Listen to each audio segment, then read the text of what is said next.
Alright, so we've gotten to chapter 14. And basically the whole big thing with this is like the Protestant Reformation. But we gotta get some background about it first. So, monarchs had grown stronger in Europe by the 15th century, and they were known as new monarchs. They sought to suppress the nobility, control the church, get money, and increase power. There's also this guy named Machiavelli, and he essentially says, you do what you have to. And he's one of the first political theorists that didn't believe monarchs should rule with morality, and instead for the interest of the state. But, did they ever rule with morality? Like they kind of killed a lot of people. But basically, all these kings want to do is gain total control. And printing at the time was also invented by Johannes Gutenberg, with the first book being printed being the Bible. Fucking Christians, I swear. Printing also allowed the quick spread of information, which allowed the Reformation to spread quickly. But, we're not quite there yet. We also have some shit going on in the church. There's this dude named Aramis, and he says Christianity should be the philosophy and not in daily guiding principles, and not some cuckoo heads doing rituals in a church. It said Aramis laid the egg that Luther hatched. And the popes at the time were also not being very good popes. They were out waging wars and leading armies. So just imagine you're like, who's leading this army who's attacking me? And it's like, oh shit, it's the fucking Pope. And, the whole reason this is a problem, because, murder is kind of against the Ten Commandments. And also the Pope can't really lead the church from the battlefield. So the church was also selling these things called indulgences, which basically lets you get to heaven faster, which is hopefully bad for obvious reasons. And then we got this guy named Martin Luther. And now we're actually getting into the whole Protestant Reformation stuff. But Martin Luther, in no way related to Martin Luther King Jr., who's like, yo, this ain't right. And also at the time, the church was all about faith and good works.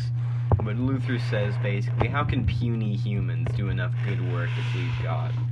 And I'm betting he was just lazy and didn't want to do his good work. We also said, some sexist stuff about women managing the household and stuff. But basically, Luther at the time didn't really consider himself a rebel. Then he issues the 95 Thesis, and then it gets printed and spread all over Germany. Then Martin, I'm totally not a rebel Luther, calls for the German princes to overthrow the papacy.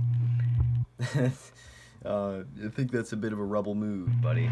But so basically the church is like, what the fuck, bro? And they excommunicate him. And Luther is summoned before the Reichstag of the HRE, which is just basically some government officials all getting together. But so the officials, at the Reichstag, they ask him to take back what he said. He says no, and the emperor demands that he be brought before him. Of course, the Holy Roman Emperor has no actual power, and Luther's ruler protects him. And then this whole thing actually becomes a revolution, and the princes start overthrowing the church. So, basically, the Holy Roman Emperor at the time was Charles V, and he wanted to keep his empire united under Catholicism. So he brought his army out to the rebelling Lutheran states, but they were too strong, because the Holy Roman Emperor sucks, and so does his army. But so they signed the Treaty of Augsburg, which gives the Lutherans the same rights as Catholics, and lets the rulers choose their own religions. This doesn't mean you get to choose your religion, it means the ruler chooses it for you. How kind of him. At this point, the idea of Christian unity has now been forever lost. Then we get to John Calvin.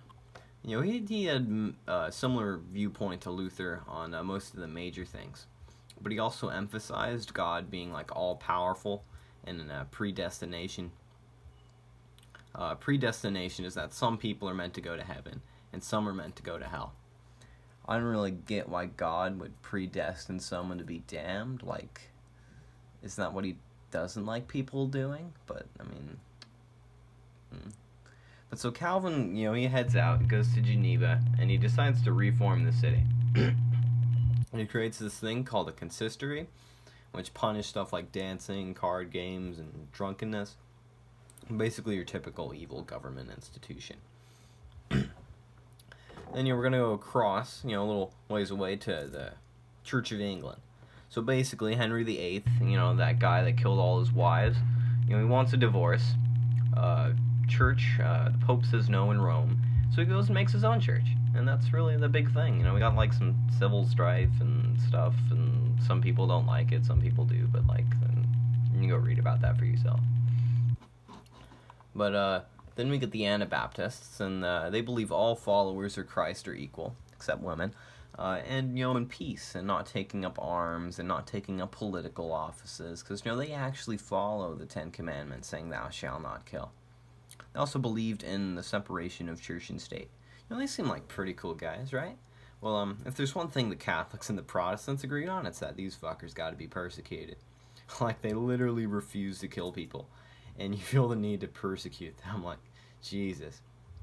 But speaking of Jesus, we also have the Jesuits, which was founded by Ignatius of Loyola, and they're all about obedience to the papacy and fighting for God. And they actually succeeded in going out and restoring Catholicism in some areas, and some missionaries went out and converted people in Asia.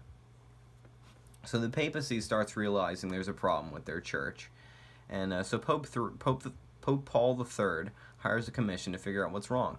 And the commission's like, it's you, dumbass, all these corrupt popes and cardinals. So Paul decides that they should stop selling indulgences, establishes the Council of Trent. Now, what's the Council of Trent? Well, it's kind of reaffirm the old traditions in Catholicism, like scripture and traditions being the authority. Like, nothing really cool, it's basically really most of all they did. Then we got like some religious wars going on in France. So the Calvinists and the Catholics are fighting each other for 30 years.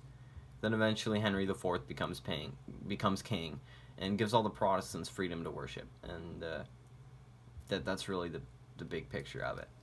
So Spain also comes up, and they're like all powerful and Catholic under Philip II, and like in Philip II, they known as like the most Catholic king, which that's got to be pretty Catholic, But so he being Catholic, he tries to go out there and crush Calvinism, fails, and essentially just lets them go do whatever, because they kind of got guns and they're scary. But they eventually will become the Dutch. So Spain still looks really powerful come the 17th century, but the monarchy's poor, the army's obsolete, and the government's ineffective. So really, come 17th century, the power started shifting to England. Then we have a bunch of crises in Europe. They were good at having those out there in Europe. So we got like another little ice age and some famine, some war, just typical run-of-the-mill stuff for Europe. We also have witchcraft. Over 100,000 people were persecuted as witches, and it's crazy how they found 100,000 witches when witches aren't actually real. Also 75% of them were women, and some judge said it's not surprising some of them admitted to sexual acts with Satan. And I don't know why they put that in the textbook, but it was in there. It was. So maybe the judges are like a little sexist. I mean, really, everybody was back then. But like, yeah. But then we get to the economy. Yay! Who doesn't love that? And so basically, the new fad in Europe going around is mercantilism. Basically means that you get lots of gold and lots of exports. I thought that was kind of obvious. Like, you get more gold, you sell more stuff, and you do better. Like, I didn't think that was. Like, you need a whole concept to describe that, but they also, go out and start making colonies and stuff, and they do, like, a little bit more international trade. I mean, while they do more international trade, it's important to note that interregional trade amongst the Europeans is still, like, a lot more than the international trade, even though, like, a lot of the stuff focuses on international trade. Okay, but back to the fun stuff. So we got the 30 Years' War, which started out between the Holy Roman Habsburgs and the Bohemian nobles. So this started out as a religious struggle, but eventually the rest of Europe wants a piece of the action. And it turned into a fight for control between the Habsburgs and France. Eventually the war ends with the Treaty of Westphalia, and all German states can choose their own religion.